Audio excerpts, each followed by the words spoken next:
अस्सलाम वालेकुम जी। अब इस लेक्चर के स्टार्ट में सबसे पहले तो हम थोड़ा सा देख लेते हैं कि हमने पिछले लेक्चर में क्या क्या किया था।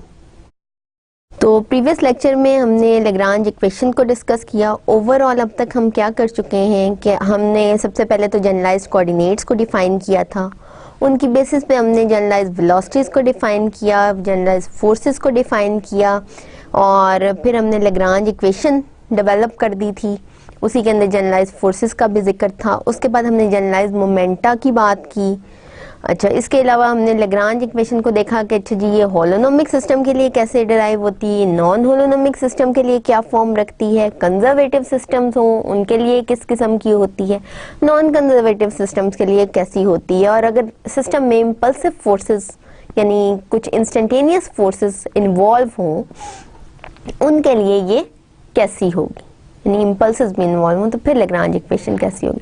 आज हम थोड़ी सी एक्सरसाइजेस के मुतालिक आते हैं, जो एक्सरसाइजेस की तरफ आते हैं जो इन्हीं सारे कॉन्सेप्ट से रिलेटेड हैं, डिग्रीज ऑफ फ्रीडम से रिलेटेड हैं, क्योंकि लैग्रांज इक्वेशन जो है उसके जो जनरलाइज्ड कोऑर्डिनेट्स हैं वो कहाँ से निकलते हैं, वो फ्री कोऑर्डिनेट्स पे डिपेंडेंट हैं। और फ्री कोऑर्डिनेट्स का मतलब ये है कि आपके पास कितनी डिग्री ऑफ फ्रीडम है किसी भी सिस्टम के मूव करने की।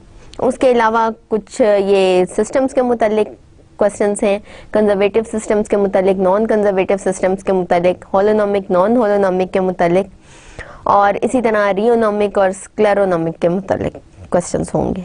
ठीक है, उसके अलावा थोड़ा सा लैग्रांज इक्वेशन के मुतालिक भी हम बात करेंगे।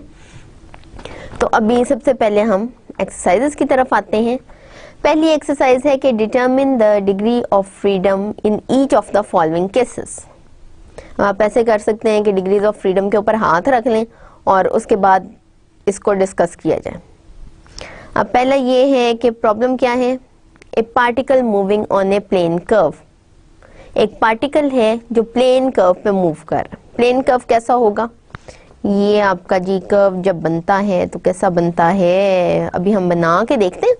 उससे ये कि आपको बहुत ज़्यादा क्लियर हो जाएगा कि ये डिग्री ऑफ फ्रीडम कैसे आई है, कहाँ से आई है। लिखा है आगे जी डिग्रीज ऑफ फ्रीडम तो 1 है।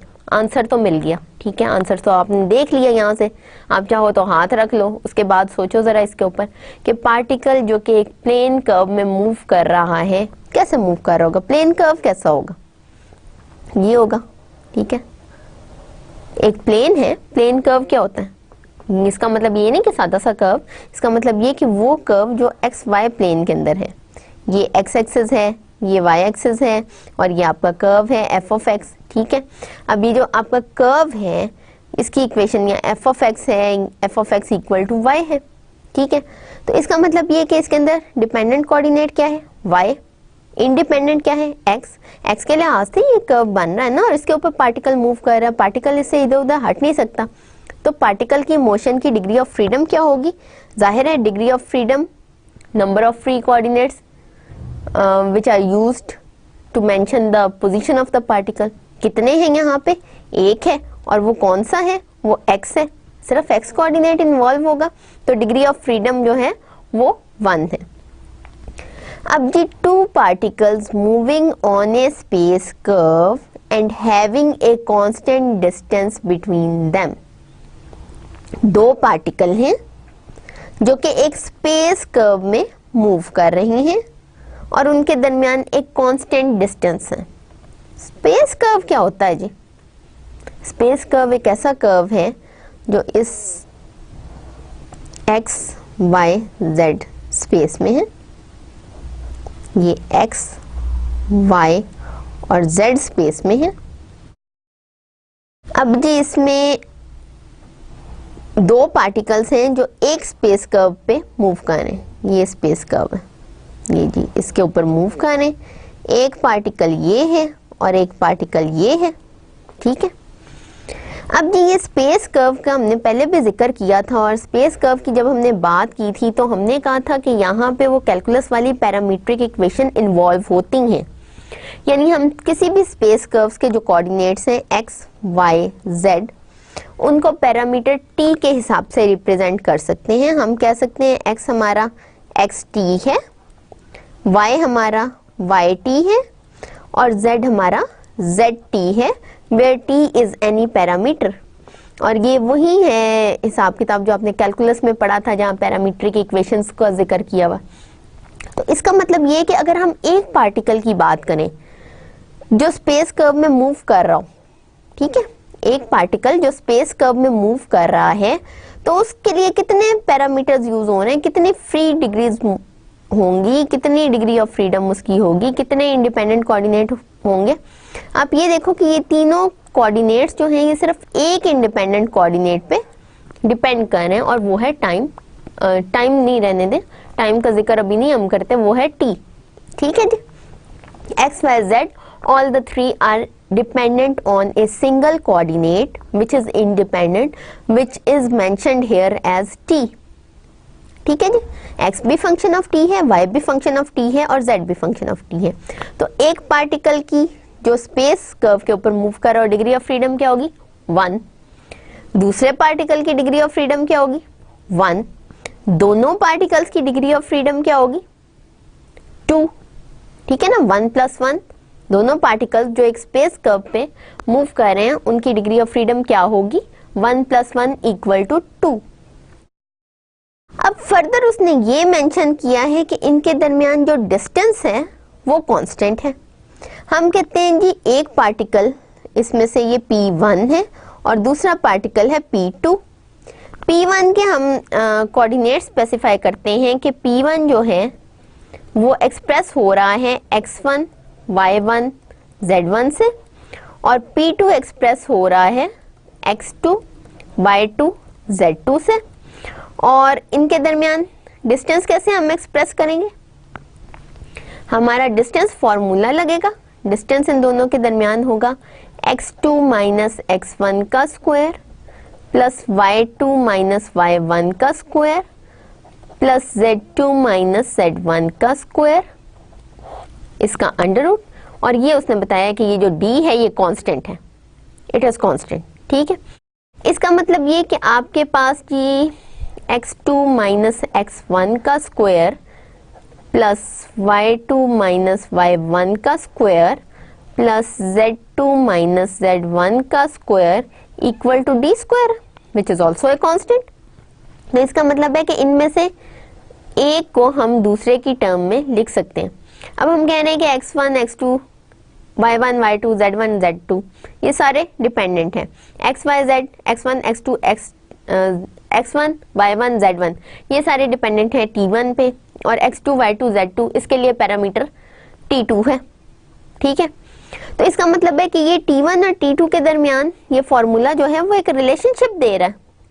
ये वाला फॉर्मूला किन के दरमियान रिलेशनशिप दे रहा है? अगर मैं कहती हूँ कि माई x1 is dependent on t1, y1 is dependent on t1, z1 is dependent on parameter t1, and my x2 is dependent on parameter t2, y2 is dependent on parameter t2, and z2 is dependent on parameter t2, then this formula is giving me a relation between t1 and t2। और अगर आपके पास एक relation आता है t1 और t2 के दरमियान, तो इसका मतलब क्या है? इसका मतलब ये है कि आपके पास इंडिपेंडेंट कोऑर्डिनेट्स कितने रहे? आपके पास पहले इंडिपेंडेंट कोऑर्डिनेट्स कितने थे? t1 और t2, दो इसकी डिग्री ऑफ फ्रीडम थी, दो इंडिपेंडेंट कोऑर्डिनेट्स थे। अब आपके पास इस t1 और t2 के दरमियान एक रिलेशनशिप आ गया। डिस्टेंस फॉर्मूला ने एक रिलेशनशिप दिया है बिटवीन t1 एंड t2। अब ये जो रिलेशनशिप है ये रेस्ट्रिक्ट कर रहा है इंडिपेंडेंसी को कि एक जो है वो तो दूसरे पे डिपेंडेंट है। एक और डिपेंडेंट कोऑर्डिनेट आ गया। पहले डिग्रीज ऑफ फ्रीडम 2 थी, लेकिन जब डिस्टेंस फार्मूला हमने कहा जी एक कांस्टेंट डिस्टेंस है उनके दरमियान, एक डिस्टेंस फार्मूला आ गया। जब एक डिस्टेंस फार्मूला आ गया तो क्या हुआ कि t2 को आप इन टर्म्स ऑफ t1 लिख सकते हो। t2 is dependent on t1, so t1 is only the independent coordinate. Independent coordinate क्या रहा? t1। So degree of freedom for such type of problem that two particles they are moving on a space curve and they have a constant distance between them, then their degree of freedom will remain 1। ठीक है जी, उनका degree of freedom क्या होगा? उनका degree of freedom रहेगा 1। उसके बाद हम बात करते हैं जी नेक्स्ट प्रॉब्लम की कि जी 3 particles हैं and they are moving in space with constant difference distance between any to. तीन पार्टिकल्स हैं, वो स्पेस में मूव कर रहे हैं और उनमें से कोई भी दो हैं, यानी हर दो के दरमियान जो डिस्टेंस है वो कांस्टेंट है। अब इसके अंदर स्पेस कर्व की कोई बात नहीं है। अब ये देखें कि तीन पार्टिकल हैं, वो स्पेस में एक दूसरे से कांस्टेंट डिस्टेंस के साथ हैं और हर दो के दरमियान ये डिस्टेंस कांस्टेंट है। ठीक है जी। अब ये हमारे पास तीन पार्टिकल हैं, P1, P2 और P3। तीन पार्टिकल्स हैं। P1 के कोऑर्डिनेट्स क्या होंगे? x1, y1, z1। P2 के कोऑर्डिनेट्स x2, y2, z2 और P3 के कोऑर्डिनेट्स हैं x3, y3, z3। अब P1 और P3 के दरमियान डिस्टेंस है जो कांस्टेंट है। ठीक है, इसी तरह P1 और P2 के दरमियान जो भी डिस्टेंस है वो कांस्टेंट है और इसी तरह P2 और P3 के दरमियान जो डिस्टेंस है वो कांस्टेंट है। ठीक है, हम कहते हैं P1 और P2 के दरमियान डिस्टेंस है D1, P2 और P3 के दरमियान डिस्टेंस D2 है और P3 और P1 के दरमियान डिस्टेंस D3 है। सो D1, D2 and D3 all the three are constant, ये बता दिया गया। अब हमें ये रिस्ट्रिक्ट नहीं किया गया कि ये पार्टिकल्स किसी स्पेस कर्व पे भी मूव कर रहे हैं, कहीं और नहीं मूव कर रहे हैं, कोई ऐसी रिस्ट्रिक्शन नहीं। सो अगर हम इस रिस्ट्रिक्शन को जरा अवॉइड कर दें कि कांस्टेंट डिस्टेंस है उनके दरमियान, तो तीन पार्टिकल जो स्पेस में मूव कर रहे हैं उनके लिए हमें कितनी डिग्रीज ऑफ फ्रीडम चाहिए? हमें ओवरऑल तीन पार्टिकल्स जो स्पेस में मूव कर रहे हैं उनके लिए डिग्री ऑफ फ्रीडम कितनी चाहिए? पहले पार्टिकल की डिग्री ऑफ फ्रीडम क्या होगी? 3, दूसरे पार्टिकल की 3, तीसरे पार्टिकल की 3। ठीक है जी। तो अब डिग्रीज ऑफ फ्रीडम हमें टोटल कितनी मिल गई इन तीनों पार्टिकल की सिस्टम की? 9 डिग्रीज ऑफ फ्रीडम मिल गई before applying this restriction that between any two of them there is a constant distance. ठीक है, उससे पहले हमें क्या सिस्टम की डिग्री ऑफ फ्रीडम मिली? 9 मिल गई। अब हम आगे चलते हैं कि अच्छा जी ये constant degree of constant distance भी तो है इनके दरमियान। हम कहते हैं कि D1 जो है वो किसके बराबर है? x2 माइनस x1 का स्क्वायर, D1 का स्क्वायर ले लेते हैं, distance square, plus y2 minus y1 square, ये मैं डिस्टेंस फॉर्मूले से लिख रही हूँ, z2 माइनस z1 स्क्वायर। ये डिस्टेंस है D1, उसका स्क्वायर है between the particles P1 and P2। जो भी डिस्टेंस है वो यहाँ से निकल आएगा और वो एक कांस्टेंट है।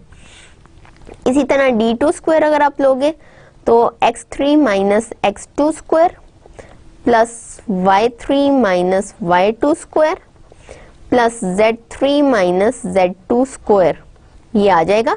और इसी तरह थर्ड पार्ट P3 और P1 का जो डिस्टेंस है, थर्ड डिस्टेंस, उसका स्क्वायर आएगा आपके पास x1 minus x3 whole square plus y1 minus y3 whole square plus z1 minus z3 whole square.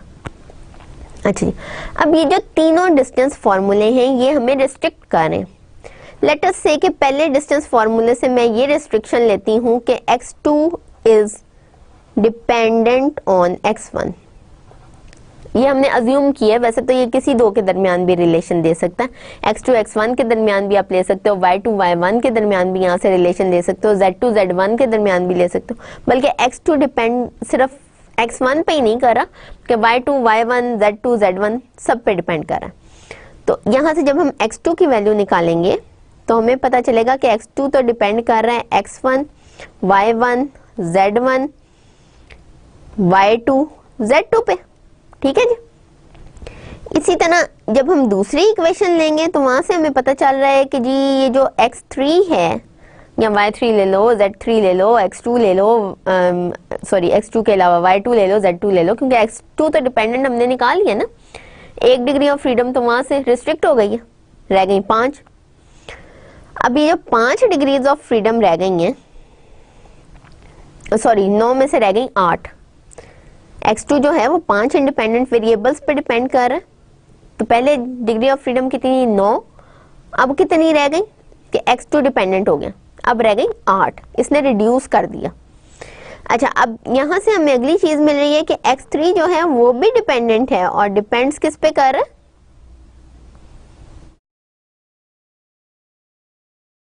x3 depends on x2, y2, z2, y3 and z3, यानी कि x3 भी dependent हो गया। ठीक है, एक और डिग्री ऑफ फ्रीडम रिड्यूस हो गई। कितनी डिग्री ऑफ फ्रीडम रह गई? पहले हमारे पास 9 डिग्री ऑफ फ्रीडम थी, पहले फॉर्मूले ने एक डिग्री ऑफ फ्रीडम कम कर दी, दूसरे ने दूसरी डिग्री ऑफ फ्रीडम कम कर दी, अब हमारे पास रह गई 7 डिग्री ऑफ फ्रीडम। तीसरे फॉर्मूले की तरफ जाएं तो यहां से मैं निकाल सकती हूँ कि जी ये जो x1 है ये भी डिपेंड कर रहा है, ये डिपेंड किस पे करता है? ये डिपेंड कर रहा है जी किस पे, कि जी ये यहां से आ रहा है x3 पे, x2 पे, sorry x3, y3, z3, x3 पे डिपेंड कर रहा है, x1 y3 पे कर रहा है, z3 पे कर रहा है, z1 और y1 पे कर रहा है, और एक डिग्री ऑफ फ्रीडम रिड्यूस हो गई। x1 x3 पे डिपेंड कर रहा है और x3 जो है वो x2 पे डिपेंड कर रहा है, y2 z2, y3 z3 पे डिपेंड कर रहा है, और x2 जो है वो भी x1 पे डिपेंडेंट है। यानी अब हमने 3 डिपेंडेंट कोऑर्डिनेट निकाल लिए कि जी ये x1 x2 x3 तो इंटरडिपेंडेंट कोऑर्डिनेट्स हैं। तो इंडिपेंडेंट कितने रह गए हमारे पास? जो इंडिपेंडेंट कोऑर्डिनेट्स रह गए हैं वो रह गए y1 z1 y2 z2 y3 z3, जो कि टोटल 6 कोऑर्डिनेट्स हैं। तो degree of freedom in this case क्या हो गई? ये हो गई 6। So the degree of freedom for 3 particles moving in space with constant distance between any two is 6. अब जी आगे आ जाएं। क्वेश्चन है classify each of the following according as they are. ठीक है, कुछ सिस्टम्स हैं वो दिए गए हैं और हमने उसको क्लासिफाई करना है कि या तो वो स्क्लेरोनोमिक है या रियोनोमिक है। स्क्लेरोनोमिक कौन सा होता है कि कंस्ट्रेंट इक्वेशन आपकी टाइम डिपेंडेंट ना हो। अगर टाइम डिपेंडेंट हो तो रियोनोमिक होता है। होलोनोमिक और नॉन होलोनोमिक। होलोनोमिक कब होता है कि अगर कंस्ट्रेंट इक्वेशन जो है phi which is dependent on space coordinates and time coordinates equal to 0 हो। अगर नॉन इक्वल टू 0 हो तो नॉन होलोनोमिक है। कंजर्वेटिव और नॉन कंजर्वेटिव। कंजर्वेटिव कौन सा सिस्टम होता है कि जिसमें जो फोर्स है उसका कोई ना कोई पीछे पोटेंशियल हो जहां से वो एक्सर्ट हो रही है। पोटेंशियल कोई ना कोई ऐसा है जिसकी वजह से ये फोर्स बन रही है, एक्टिंग फोर्स बन रही है, तो सिस्टम कंजर्वेटिव है। अदरवाइज सिस्टम नॉन कंजर्वेटिव है। पहला इसके अंदर प्रॉब्लम है a sphere rolling down from the top of a fix sphere. एक फिक्स स्फीयर है, यहाँ पे मैं बना रही हूँ, एक फिक्स स्फीयर है, ठीक है, और इसके टॉप से एक और स्फीयर है जो रोल डाउन कर रहा है, जो नीचे गिर रहा है। अच्छा, नीचे गिरेगा, नीचे गिरेगा, आखिर कोई पॉइंट ऐसा आएगा जहां पे वो पहले स्फीयर को छोड़ देगा। ठीक है, कंस्ट्रेंट क्या है? कंस्ट्रेंट जो भी है उसमें टाइम इन्वॉल्व नहीं होता। कंस्ट्रेंट हमारे पास क्या होगा, याद करो। कंस्ट्रेंट हमारे पास इस स्फीयर की इक्वेशन होगी और वहां तक होगी जहां तक कि ये रोलिंग स्फीयर इस बड़े स्फीयर को टच कर रहा है। और इस स्फीयर की जो इक्वेशन है क्या वो डिपेंडेंट ऑन टाइम है? याद करें जी, स्फीयर की इक्वेशन क्या होती है? इक्वेशन कुछ ऐसी होती है, x² + y² + z² equal to r², where r is a constant. इसमें कोई टाइम इन्वॉल्व नहीं है। सो कंस्ट्रेंट जो भी है x² + y² + z², सारा यही कंस्ट्रेंट है। और कंस्ट्रेंट है कब तक? जब तक कि वो इस स्फीयर पे रहता है, तब तक का कंस्ट्रेंट है, उसमें टाइम नहीं है। अच्छा, जब वो इस स्फीयर के हदूद से बाहर निकल जाता, कोई ना कोई ऐसा पॉइंट आएगा जहां पे वो फिक्स स्फीयर को लीव करेगा। तो ये भी हो सकता है कि ये जो डिस्टेंस है, ये स्फीयर के, ये जो बड़े स्फीयर के सेंटर से जो डिस्टेंस बन रहा है वो ज्यादा हो जाए।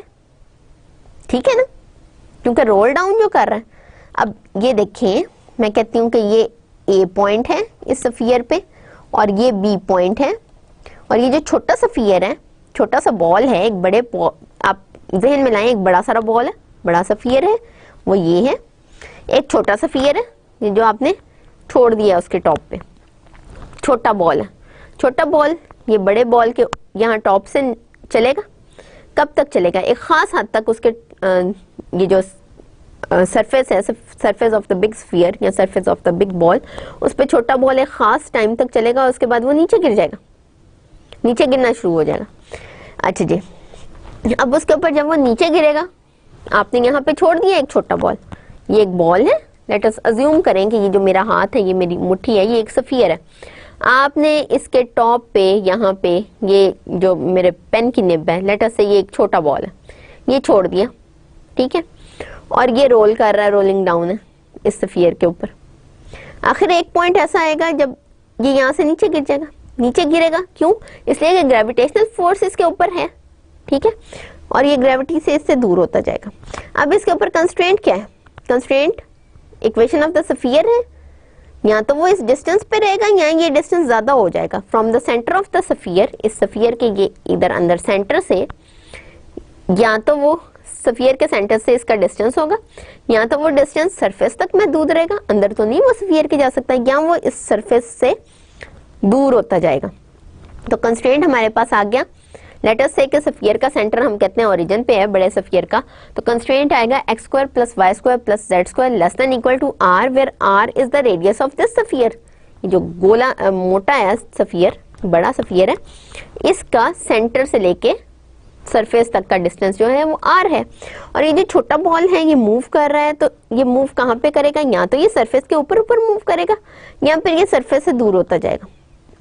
तो इक्वेशन ऑफ कंस्ट्रेंट क्या है? X square plus y square plus z square less than equal to r square. अब ये देखें कि ये जो इक्वेशन ऑफ कंस्ट्रेंट है इट डजंट इन्वॉल्व टाइम, ठीक है, तो इसका मतलब ये है कि सिस्टम जो है हमारा स्क्लेरोनोमिक है, रियोनोमिक नहीं है। फर्दर, क्योंकि हमारे पास कंस्ट्रेंट इक्वेशन में लेस देन इक्वल टू का साइन आ गया है, इसलिए नॉन होलोनोमिक है हमारा कंस्ट्रेंट। और तीसरा ये कि इस बॉल के ऊपर ग्रेविटेशनल फोर्स यहाँ पे एक्ट करेगी, तभी वो नीचे की तरफ सफियर से गिर जाएगा किसी खास पॉइंट पे।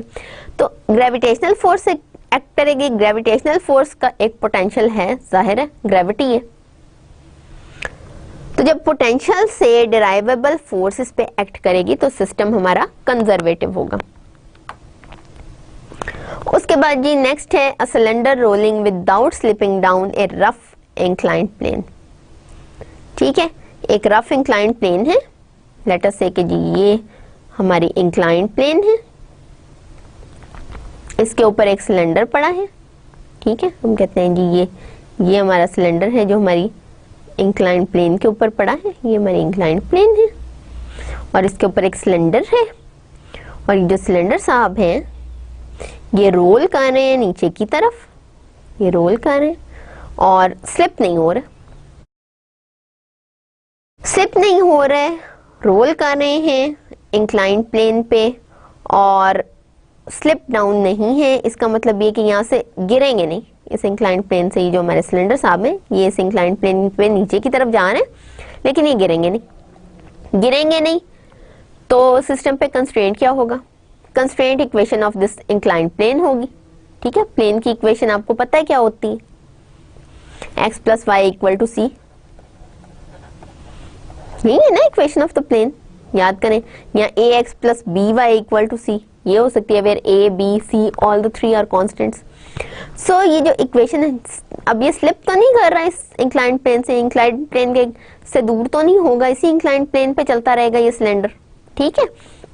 तो ये जो हमारे पास कंस्ट्रेंट है, पहले तो ये देखेंगे इसके अंदर कोई टाइम इन्वॉल्व नहीं है, इसलिए ये स्क्लेरोनोमिक सिस्टम है। फर्दर हॉलोनोमिक भी है क्योंकि इसमें इक्वालिटी साइन है कंस्ट्रेंट में। और तीसरा ये कि ये जो रोल कर रहा है तो जाहिर है ये इंक्लाइंड प्लेन पे ऊपर से नीचे से रोल कर रहा है ना, ठीक है। इंक्लाइंड प्लेन पे रोल किए जा रहा है, ऊपर से नीचे की तरफ ही आएगा, नीचे से ऊपर तो नहीं जा रहा। तो इसका मतलब ये कि इसके ऊपर ग्रेविटेशनल फोर्स है जो इसको इंक्लाइंड प्लेन पे रोल करा रही है। तो ग्रेविटेशनल फोर्स हो, पोटेंशियल, इसका मतलब पोटेंशियल वाली फोर्स है, सिस्टम कंजर्वेटिव होगा। अच्छा, अब नेक्स्ट है कि जी a particle sliding down the inner surface with the coefficient of friction mu of a paraboloid of revolution having its axis vertical and vertex downward. एक पैराबोलॉइड है, पैराबोलॉइड की शक्ल मैंने आपको पहले भी बताई थी कि जी यूं करें और ये एक्स एक्सिस है और वाई एक्सिस है, और पैराबोलॉइड उसने कहा है कि कैसा है, उसका जो मेजर एक्सिस है एक्सिस वो है जी वर्टिकल, यानी कि z एक्सिस के अलोंग ये पैराबोलाइड बन रहा है, ठीक है। और वर्टेक्स उसका डाउनवर्ड है, एक्स वाई प्लेन में उसका वर्टेक्स है, और ये हमारा पैराबोलाइड है। और पैराबोलाइड का ये जो इनर सरफेस है, यहाँ पे कोई पार्टिकल है P। तो अब इसके अंदर इक्वेशन, इस इक्वेशन के अंदर कंस्ट्रेंट की इक्वेशन सबसे पहले तो हम इस पूरे में देखते हैं ना, कंस्ट्रेंट की इक्वेशन क्या होगी। देखें कंस्ट्रेंट की इक्वेशन क्या होगी, उसी से हमें दो चीजों का तो पता चल जाएगा। एक तो ये कि सिस्टम स्क्लेरोनॉमिक है कि रियोनॉमिक है, दूसरा ये कि सिस्टम होलोनॉमिक है कि नॉन होलोनॉमिक है। कंस्ट्रेंट क्या हो सकता है, अब वो इनर सरफेस पे मूव कर रहा है, इनर सरफेस के अलावा वो कहीं नहीं जा रहा, सिर्फ अंदर अंदर ऐसे ऐसे करके वो मूव कर रहा है, ठीक है। विद इन द पैराबोलाइड वो जिधर मर्जी मूव कर सकता है, स्लाइड कर सकता है, लेकिन स्लाइड किधर को कर रहा है, नीचे की तरफ, ठीक है। स्लाइडिंग डाउन नीचे की तरफ कर रहा है इनर सरफेस पे। ये पैराबोलाइड क्या है, एक प्याला है, प्याले में वो ऊपर से नीचे की तरफ मूव कर रहा है। अच्छा, और लेकिन मसला क्या है कि यहाँ पे एक फोर्स ऑफ फ्रिक्शन भी आ गई है, फोर्स ऑफ फ्रिक्शन भी इंट्रोड्यूस हो गई है कि वो जी फ्रिक्शन भी है वहां पे, और फ्रिक्शन का कोएफिशिएंट म्यू भी है।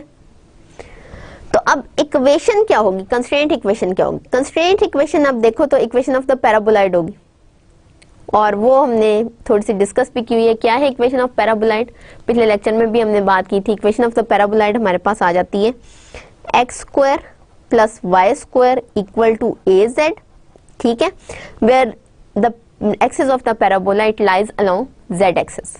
ए इज कांस्टेंट और एक्स वाई प्लेन में इसका वर्टेक्स होगा, ठीक है।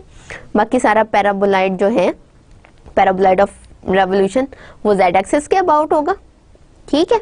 और उसके ऊपर ये पार्टिकल है जो स्लाइड कर रहा है नीचे, और इस स्लाइडिंग में सिर्फ ग्रेविटेशनल फोर्स नहीं बल्कि फोर्स ऑफ फ्रिक्शन भी इन्वॉल्व है, ठीक है। अब इक्वेशन हमें क्या बताती है, equation of constraint x square plus y square equal to a z के सिस्टम जो है वो स्क्लेरोनॉमिक है। क्यों, इसलिए कि इस इक्वेशन में टाइम नहीं है इन्वॉल्व। सेकेंडली ये कि सिस्टम होलोनॉमिक है क्योंकि इक्वल टू का साइन है, ठीक है, ग्रेटर देन नहीं हो सकता, लेस देन नहीं है कहीं भी। हमने ये नहीं कहा कि वो जी पैराबोलाइड के अंदर कहीं भी मूव कर रहा है, हमने उसको रिस्ट्रिक्ट कर दिया कि ये इनर सरफेस पे ही मूव कर रहा है। थर्डली ये कि जो फोर्स ऑफ फ्रिक्शन है वो उसका क्या पोटेंशियल है, उसका कोई पोटेंशियल नहीं है, आपको नहीं पोटेंशियल मिल सकता। ग्रेविटेशनल फोर्स तो पोटेंशियल से निकलती है, पोटेंशियल से डिराइव होती है।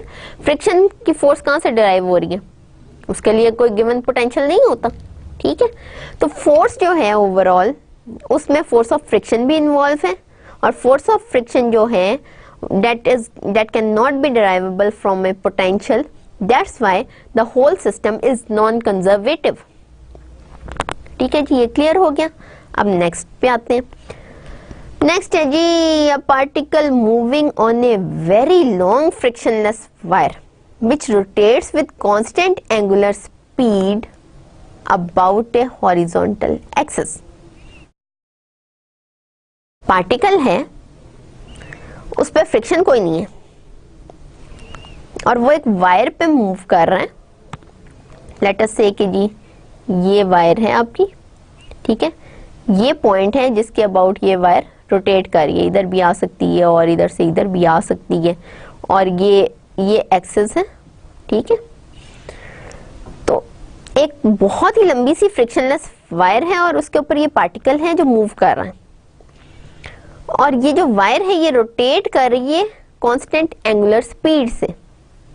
कांस्टेंट एंगुलर स्पीड का क्या मतलब है कि जब डायरेक्शन को अगर आप कंसिडर करें थोड़ा सा, अगर कांस्टेंट एंगुलर स्पीड है तो आपको बताया जा रहा है कि आपकी वेलोसिटी जो है वो, उसका जो स्पीड का क्या है, what is speed, speed is mod of velocity vector, ठीक है। वेलोसिटी वेक्टर का मॉड आपका कांस्टेंट है, ये आपको बताया जा रहा है।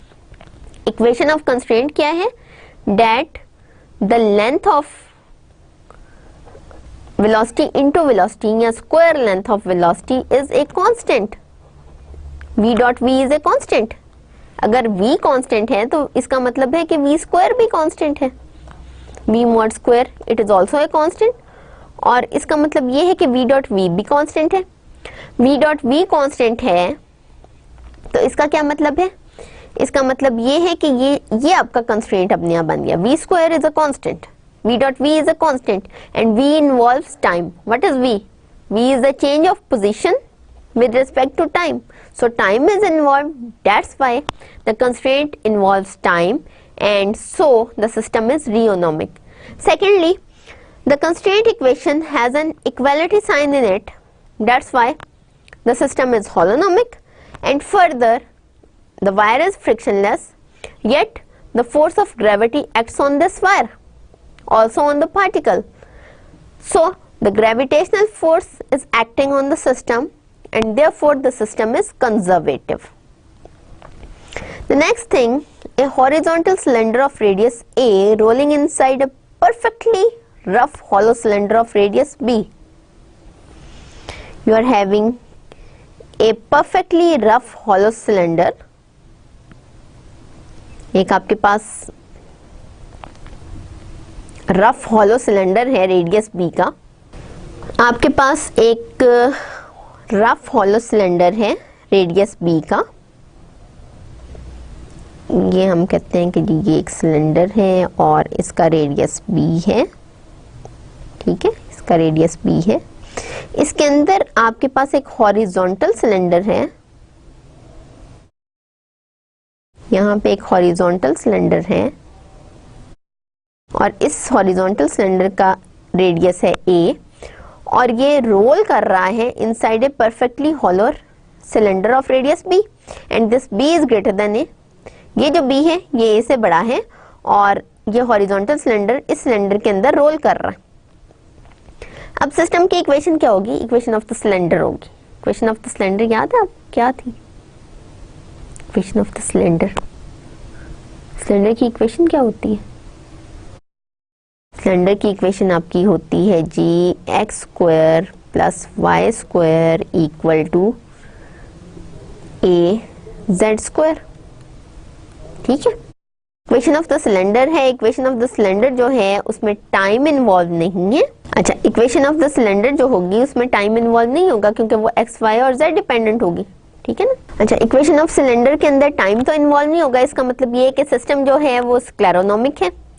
फर्दर हॉलो सिलेंडर की इक्वेशन जो है वो जाहिर है इक्वेशन है, इनइक्वालिटी नहीं है, सिस्टम हॉलोनोमिक भी है। और फर्दर ये जो हॉरिजॉन्टल सिलेंडर जो है ये रोल कर रहा है, ज़ाहिर है इस पे फोर्स ऑफ ग्रेविटी तो है, तो इसका मतलब ये है कि सिस्टम हमारा कंजर्वेटिव है।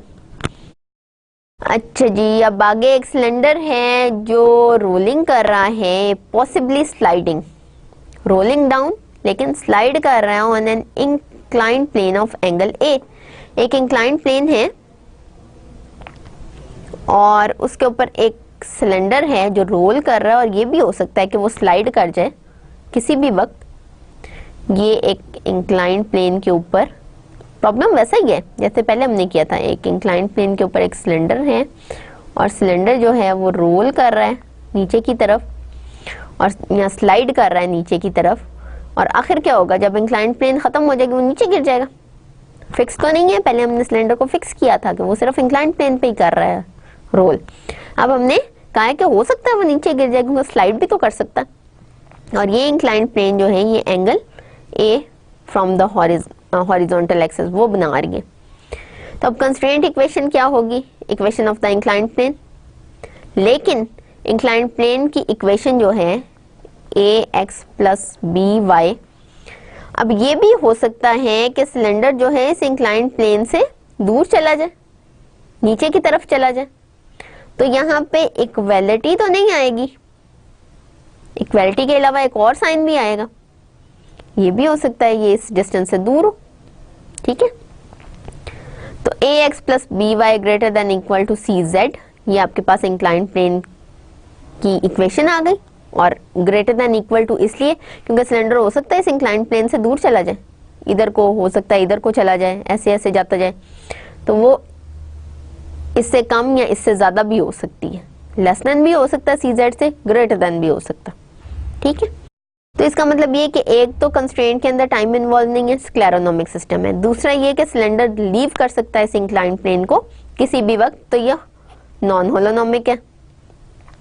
तीसरा ये कि सिर्फ ग्रेविटेशनल फोर्स एक्ट कर रही है इसलिए कंजर्वेटिव सिस्टम है। उसके अलावा जी अगला पॉइंट है कि sphere rolling down another sphere which is rolling with a uniform speed along a horizontal plane. अब ये है कि मैं प्रॉब्लम पढ़ के थोड़ा बहुत बताऊंगी, ज़्यादा डिटेल में अब खुद सोचो कि कैसे होता है। एक स्फीयर है जो रोलिंग स्फीयर से रोल डाउन कर रहा है, और ये जो रोलिंग स्फीयर है उसकी एक यूनिफॉर्म स्पीड है along a horizontal plane. Now there exists a uniform speed. This means velocity is involved. Velocity of the other sphere is involved in the system. That's why the system is reonomic, because velocity is involved, and velocity is involved mean that time is also involved. Further, it can leave the rolling sphere moving with a uniform speed. So the system is non-holonomic. And thirdly, because only the gravitational force is acting on a system, then the system is conservative. The last problem, a particle constrained to move along a line under the influence of a force which is inversely proportional to the square of its distance from a fixed point. Particle है, उसको हमने कहा है कि एक line के along move कर रहा है, उसके ऊपर फोर्स एक्ट कर रही है, and this force is inversely proportional to the square of the distance from a fixed point, and also a damping force is acting on the particle, and this damping force is proportional to the square of the instantaneous speed. ठीक है, damping force उसकी instantaneous speed के square के बराबर act कर रही है। Particle एक लाइन में एक्ट कर रहा है, अब ये लाइन मूव नहीं कर रही, ठीक है, पार्टिकल के ऊपर ये फोर्सेस हैं, लाइन के ऊपर कोई ऐसी फोर्स नहीं है जिसमें टाइम इन्वॉल्व हो। सो इक्वेशन जो है, constraint equation is the equation of the line, and equation of the line does not involve any time. अच्छा जी, एक तो इक्वेशन ऑफ द लाइन की बात हो गई, system is scleronomic, further the system is holonomic because equation is equation of the line, and thirdly gravitational force के अलावा दो फोर्सेस पे एक्ट कर रही हैं, और ये दो फोर्सेस जो हैं ये पोटेंशियल से नहीं हासिल की जा सकती हैं। एक डैम्पिंग फोर्स है और एक वो फोर्स है जो कि inversely proportional to the square of the distance of the particle from a fixed point है। इनके लिए तो कोई पोटेंशियल मेंशन नहीं है, ठीक है, ये नहीं बताया गया ये किस वजह से फोर्स है। तो ये दोनों बताती हैं कि हमारा सिस्टम जो है ये नॉन कंजर्वेटिव सिस्टम है, यानी एक्टिंग फोर्सेस जो हैं वो एक गिवन पोटेंशियल से नहीं हासिल की जा सकती। अब हम आते हैं एग्जाम्पल की तरफ। एग्जाम्पल जो है लैग्रांजियन इक्वेशन ऑफ मोशन से रिलेटेड है, या एक्सरसाइज आप कह सकते हो कि ये लैग्रांजियन इक्वेशन ऑफ मोशन से रिलेटेड है। मोशन किसकी है? एक डबल पेंडुलम की जो वाइब्रेट कर रहा है ना vertical plane. Obtain Lagrange equations of motion for a double pendulum which is vibrating in a vertical plane. अब पहले तो डबल पेंडुलम को देख लेते हैं जी। डबल पेंडुलम कैसा होता है जो प्लेन में मूव कर रहा है? मैं कहती हूँ कि जी ये XY प्लेन है, इसमें एक डबल पेंडुलम मूव कर रहा है, और मैं कहती हूँ कि जी ये डबल पेंडुलम जो है ये ओरिजिन पे लटका हुआ है, और टोटल इसकी लेंथ जो है ये डबल पेंडुलम एक बॉब और फिर ये दूसरा बॉब। मैं कहती हूँ जी इसकी total length L1 plus L2 है। Total length of the pendulum कितनी है? Total length of pendulum L1 plus L2 है। ये पहला बॉब है मास M1 का, दूसरा बॉब है मास M2 का, और इनके दरमियान जो स्ट्रिंग है जो इन बॉब्स को आपस में और उसके साथ ओरिजिन के साथ जोड़े हुए वो मासलेस है। ठीक है जी। अच्छा, अब पेंडुलम मूव करेगा इस पोजीशन से पहली पोजीशन तक। हम कहते हैं मूव कहां तक कर सकता है?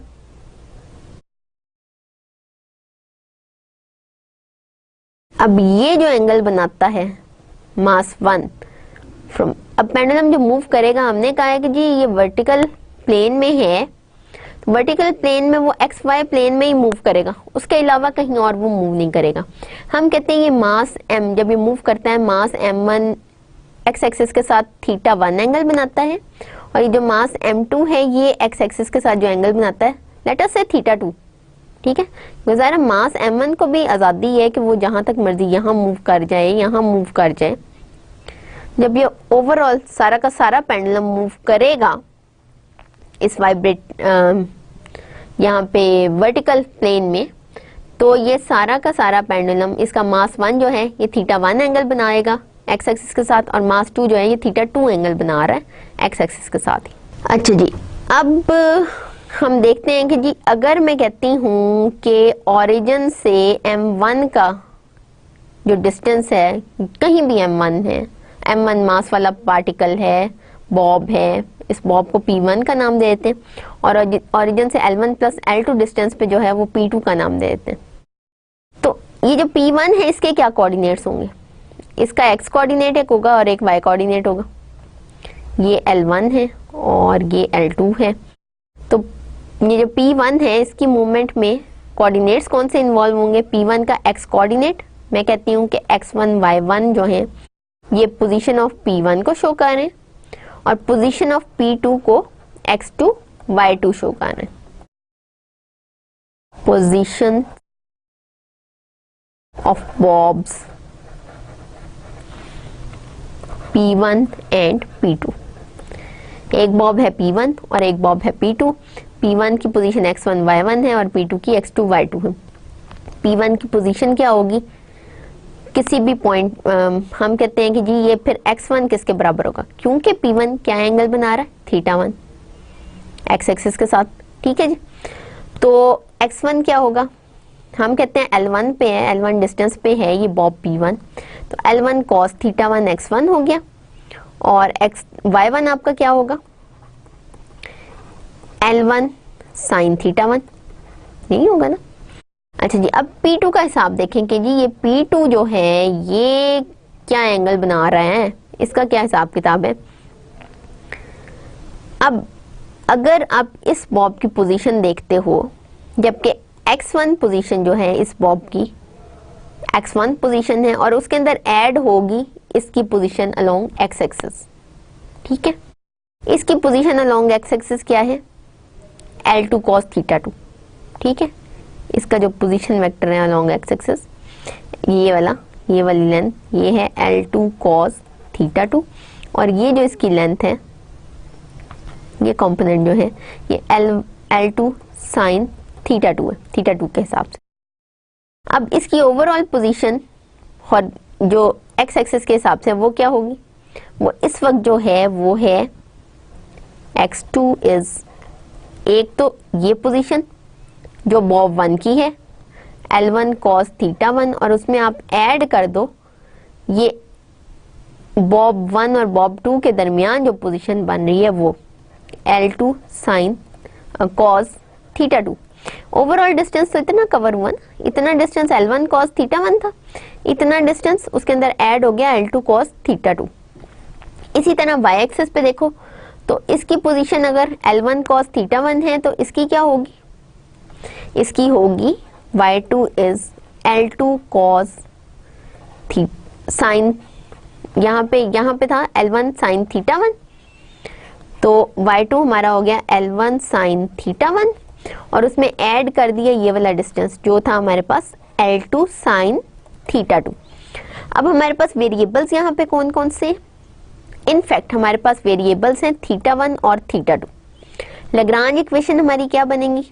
लैग्रांज इक्वेशन के लिए हमें लैग्रांजियन फाइंड आउट करना होगा। लैग्रांजियन फाइंड आउट करने के लिए हमें t और v फाइंड आउट करने होंगे, ठीक है जी। अब t हमारे पास क्या है? Half m v square. अब v स्क्वायर हमारे पास क्या होगा यहाँ पे?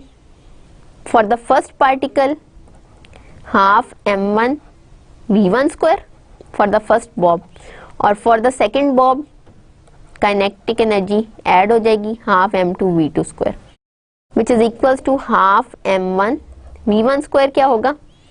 x1 dot square plus y1 dot square, और हाफ m2 v2 क्या होगा? x2 dot square plus y2 dot square.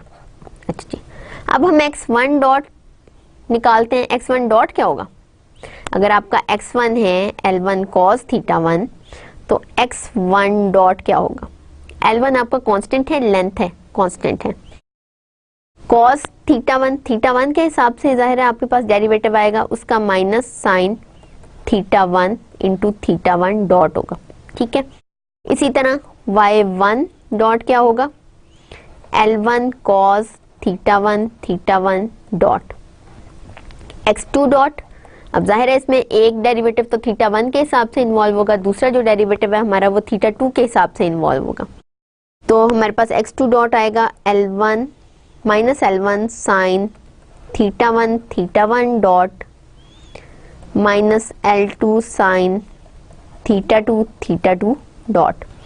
और इसी तरह y2 डॉट क्या होगा, L1 cos theta one dot plus L2 cos theta two dot. जब हम ये वैल्यूज इसमें पुट करेंगे तो हमारे पास t बन गया half m1 L1 square sine theta one dot square plus L1 square cos theta one dot square, जो कि हमारे पास मिनिमाइज होके आ जाएगा L1 square theta one dot square plus half m2। जब हम यहाँ पे इनकी वैल्यूज पुट करेंगे x1 स्क्वायर और y1 स्क्वायर की, तो x1 स्क्वायर तो हमें दे रहा है जी L1 स्क्वायर, यानी ये दोनों मिलके हमें दे रहे हैं L1 square theta one square plus L2 square theta two dot square, और साथ में इनकी जाहिर है मल्टीप्लिकेशंस भी आएंगी। और फर्स्ट वन का स्क्वायर जब हम लेंगे तो हमारे पास आएगा plus 2L1 L2 sine theta two theta one dot theta two dot, और दूसरे में जो मल्टीप्लाइड टर्म आएगी वो आएगी जी 2L1 L2 cos theta to theta one dot theta two dot. ये किसके बराबर होगी जी, ऐड करके देखो जी, 2L1 L2 theta one dot theta two dot sine theta two plus cos theta to, ठीक है जी, ये इसके बराबर हो गए। और ये हो गया 2L1 L2 theta one dot theta two dot, और ये किसके बराबर हो गया, ये हो गया जी cos theta two minus theta one. वो भी आप लिख सकते हो, यानी आपने सिंप्लीफाइड ही लिखना है ना, तो सिंप्लीफाइड फॉर्म में आप टीज का लिख सकते हो। यहाँ पे देखो cos theta one minus theta two लिखा हुआ है, तो हम भी यही लिख लेते हैं ना, हमारे पास आगे फिर मसला ना हो, plus cos theta one minus theta two. ये आ गया जी आपका t। अच्छा, पोटेंशियल हमारा किसके बराबर होगा, m g डेल्टा x के बराबर, क्योंकि लेंथ अलोंग डेल्टा x है। यानी फर्स्ट बॉब के लिए ये m1 g change in the position of first Bob plus m2 g change in the position of second Bob, ये ओवरऑल हमारे पास पोटेंशियल वेक्टर होगा। यानी कि m1 g ग्रेविटी तो एक्ट कर रही है ना, change in the position of first Bob क्या होगा, फर्स्ट बॉब के लिए हमारे पास लेंथ थी टोटल L1 और L1 में चेंज क्या आ रहा है x1, L1 cos theta one plus m2g second Bob की लेंथ क्या थी L1 प्लस L2, और चेंज क्या आ रहा था L1 cos theta one plus L2 cos theta two, ये चेंज था, ठीक है जी। तो ये हो गई इस पूरे पेंडुलम की काइनेटिक एनर्जी और ये हो गई इस पूरे पेंडुलम की पोटेंशियल एनर्जी। अब जी आपके पास काइनेटिक एनर्जी भी आ गई in terms of theta one dot theta two dot, ठीक है जी। और ये cos theta one minus theta two, इसके साथ मैं theta one dot theta two dot तो लिखना भूल ही गई, लेकिन आप लिख लीजिएगा। उसके बाद जी अब अभी मैंने लिखा है ताकि ओवरकम हो जाए। अच्छा वो मुझे याद आ गई, यही एग्जाम में होता ना तो मेरे तो नंबर कट जाते। अच्छा जी, इसी तरह पोटेंशियल जो है वो भी हमने ले लिया in terms of theta one and theta two. अब ये वैल्यूज हम लेग्रांजियन में पुट करेंगे। लेग्रांजियन हमारा होता है t minus v. Values put करेंगे, उसके बाद लेग्रांज इक्वेशन निकालेंगे। अच्छा जी, लेग्रांजियन आपका क्या है जी, your Lagrangian is t minus V which is equals to half m1 L1 square theta 1 dot square plus half m2 L1 square theta 1 dot square plus L2 square theta 2 dot square plus 2 theta 1 dot theta 2 dot cos theta 2 minus theta 1 minus theta 2। ठीक है जी, ये आपका L आ गया। Lagrange equation अब आपकी क्या बनेगी? Lagrange equation आपकी बनेगी d by d t of partial L bye independent coordinates कौन से थे? थीटा 1 और थीटा 2। पहले थीटा 1 के हिसाब से बनेगी theta 1 dot minus partial L by partial theta 1 equal to 0 holonomic system है। ठीक है, और इसी तरह दूसरी Lagrange equation d by d t of partial L by partial theta 2 dot minus partial L by partial theta 2 equal to 0 होगी। और अब जी आप यहाँ से निकालोगे जी वैल्यूज। ये मैंने वैसे t की लिखी है, v की कहाँ है भाई वैल्यू? v की आप लोग खुद लिख लेंगे, यहाँ पे v की वैल्यू आ जाएगी। अच्छा, यहाँ पे लेग्रांजियन जो है वो t माइनस v है, v की वैल्यू आपने खुद लिखनी है।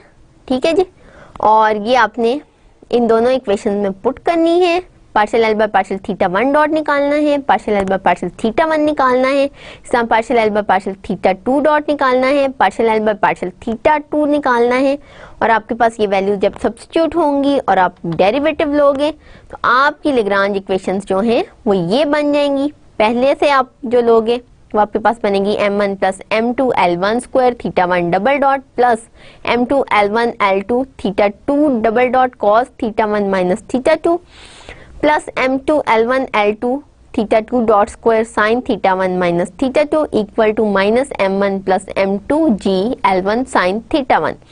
और इसी तरह दूसरी इक्वेशन जो बनेगी वो ये बनेगी m2 L2 square theta 2 double dot plus m2 L1 L2 theta 1 double dot cos theta 1 minus theta 2 minus m2 L1 L2 theta 1 dot square sine theta 1 minus theta 2 equal to minus m2 g L2 sine theta 2। ये आपके पास दो resulting Lagrange equation बन जाएंगी। इसी तरह जब हम ऐसा पेंडुलम लें, सिंपल पेंडुलम लें जो एक वर्टिकल प्लेन में मूव कर रहा हो लेकिन उसके 3 बॉब्स हों with different L1 L2 L3, उसको भी आप सॉल्व कर सकते हो और ये मैं आपको एक्सरसाइज के तौर पे दूंगी। अभी हम बात करेंगे इसी प्रॉब्लम के कुछ स्पेशल केसेस की। केस 1 है कि अगर दोनों मासेस इक्वल हो, यानी m1 equal to m2 equal to m हो, तो फिर लेग्रांज इक्वेशन आपकी रिड्यूस हो जाएंगी। और रिड्यूस किस में होंगी? एक तो जी ये है पहली equation L1 square theta 1 double dot plus L1 L2 theta 2 double dot cos theta 1 minus theta 2 plus L1 L2 theta 2 dot square sine theta 1 minus theta 2 equal to minus 2g L1 sine theta 1 and L2 square theta 2 double dot plus L1 L2 theta 1 double dot cos theta 1 minus theta 2 minus L1 L2 theta 1 dot square sine theta 1 minus theta 2 equal to minus g L2 sine theta 2। यानी जब आप ये m1 और m2 equal to m करके इन दो equation में put करेंगे तो m1 और m2 हो जाएगा बराबर m के, m1 प्लस m2 2m के बराबर हो जाएगा और m1 और m2 की बजाय m लग जाएगा और आप जब काटोगे तो ये आंसर आएंगे। इसी तरह दूसरा स्पेशल केस है कि अगर आपके पास दोनों मैसेज भी बराबर हों और दोनों लेंथ भी बराबर हों, फिर क्या होगा? फिर आपकी इन इक्वेशंस में m1 प्लस m2 2m के बराबर होगा, m1 m के बराबर होगा, m2 भी m के बराबर होगा, L1 L के बराबर होगा, L2 भी L के बराबर होगा और आपके पास रिजल्टिंग इक्वेशंस ये बन जाएंगी। 2L theta 1 double dot plus L theta 2 double dot cos theta 1 minus theta 2 plus L theta 2 dot square sine theta 1 minus theta 2 equal to minus 2g sine theta 1। और दूसरी इक्वेशन आपकी बनेगी Lagrange equation L theta 2 double dot plus L theta 1 double dot cos theta 1 minus theta 2 minus L theta 1 square sine theta 1 minus theta 2 equal to minus g sine theta 2। अच्छा, further ये कि अगर आपके पास oscillations हो, small oscillation, यानी pendulum बिल्कुल हल्का हल्का सा मूव कर रहा है, ज्यादा मूव नहीं कर रहा, तो बिल्कुल हल्का सा मूव करे, अगर बिल्कुल स्मॉल ऑसिलेशन हो तो उसके लिए हम क्या करते हैं, हम साइन थीटा को इक्वल टू थीटा ले लेते हैं और कॉस थीटा को इक्वल टू 1 ले लेते हैं। आप याद करो जी, किसी दौर में आपने ये लिखा पड़ा था कि जी limit theta goes to 0 sine theta equal to theta, ये आपके कैलकुलस का है रिजल्ट। और इसी तरह आपने कहा था कि जी limit theta goes to 0 cos theta अगर आप लें तो वो 1 के बराबर होता है। तो अगर स्मॉल ऑसिलेशन हो तो इसका मतलब थीटा जो है वो तो 0 के बराबर आ रहा है, थीटा गोज टू 0 हो रहा है, तो कॉस थीटा भी 1 के बराबर है, साइन थीटा जो है वो थीटा के बराबर है। तो ये दोनों इक्वेशंस जो हैं ये रिड्यूस हो जाएंगी और रिड्यूस होके ये सिंप्लीफाइड इक्वेशंस बन जाएंगी। अब ये कि आप लोगों ने खुद ये वैल्यूज पुट करनी है, करके देखना है ये इक्वेशन बनती हैं नहीं बनती हैं, ये आप लोगों का प्रैक्टिकल वर्क है। और मैथ्स में आपको पता है प्रैक्टिस के बगैर कुछ नहीं हो सकता। अच्छा, अब एक्सरसाइजेज आपके लिए हैं। Set up a Lagrangian and find the equations of motion for a triple pendulum vibrating in a vertical plane.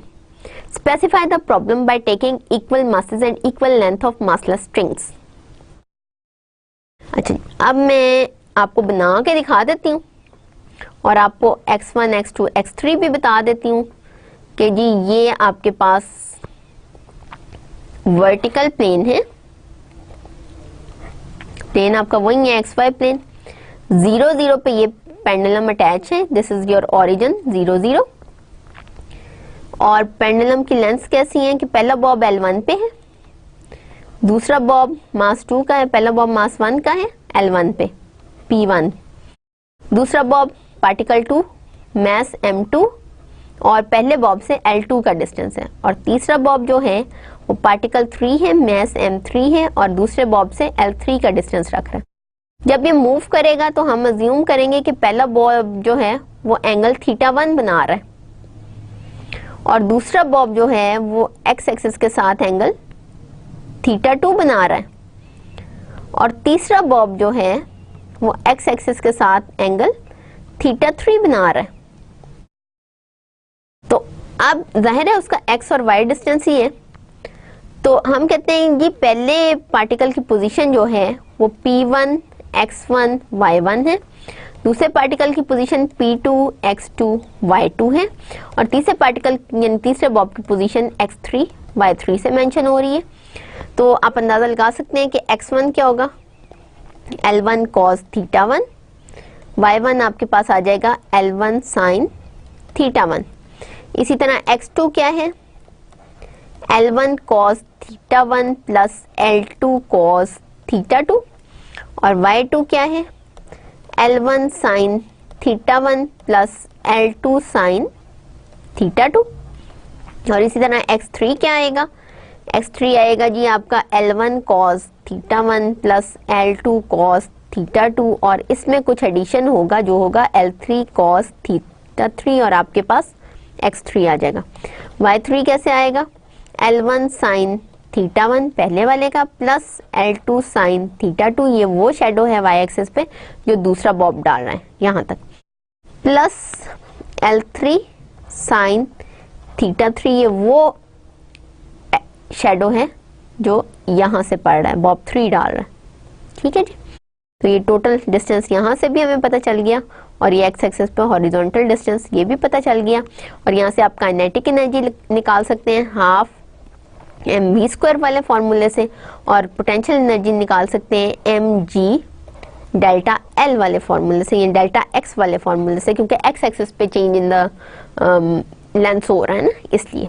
और यहाँ से आप खुद इस पूरे प्रॉब्लम को सॉल्व कर सकते हैं, लंबा होगा लेकिन हो जाएगा।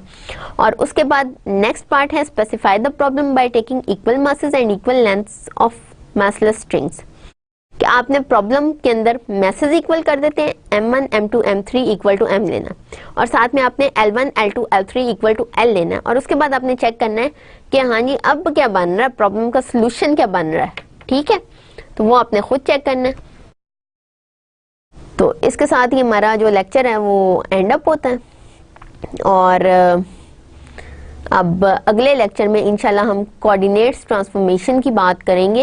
एक बिल्कुल नया टॉपिक है, इस लैग्रांजियन से ज़रा हट के, लेकिन इस लैग्रांजियन से रिलेटेड इसलिए क्योंकि यहाँ भी कई दफ़ा हमें उन ट्रांसफॉर्मेशंस को यूज करने की बात आती है कि जी जनरलाइज्ड कोऑर्डिनेट्स में क्यों ना हम ट्रांसफॉर्म करके कोऑर्डिनेट्स दूसरे वाले यूज कर लें, इसलिए उसकी अच्छी समझ होनी चाहिए। ठीक है, पोलर कोऑर्डिनेट्स में ट्रांसफॉर्मेशन आपने देखी हुई है, आपने वेलोसिटीज देखी हुई है, सब कुछ देखा हुआ है। ठीक है, वो आपके बीएससी के कोर्स में है।